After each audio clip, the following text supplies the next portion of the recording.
আজ আমরা Maheshpur rail station কিছু ধারণা তুলে ধরলাম আমাদের এই ভিডিওতে। এটি হলো জয়নগর বাজার, একটি বিখ্যাত নামকরা বাজার। কাশিয়ানী উপজেলার নামকরা বাজার। এর পাশে আছে আপনার মহেশপুর রেল স্টেশন, যেটি আমরা এই ভিডিও সম্পর্কে জানবো বা তুলে ধরার চেষ্টা করব। বাংলাদেশে মহেশপুর রেল স্টেশন তুলকালামূলকভাবে নতুন একটি রেল স্টেশন, যেখানে মহেশপুর সহ যশোর লাইনটি 24শে ডিসেম্বর 2024 তারিখের পরিষেবার জন্য উত্তোলন করা হয়েছে।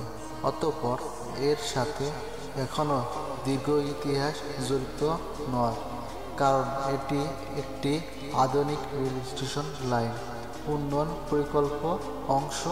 রেল স্টেশনটি গোপালগঞ্জ জেলার কাশিয়ানী উপজেলায় অবস্থিত। মহেশপুর রেল স্টেশন বীরভূম এর সাথে মিলিয়ে ফেলবেন না। মহেশপুর রেল স্টেশন বাংলাদেশের ঢাকা বিভাগের গোপালগঞ্জ জেলার কাশিয়ানী উপজেলার মহেশপুর ইউনিয়ন অবস্থিত, ঢাকা।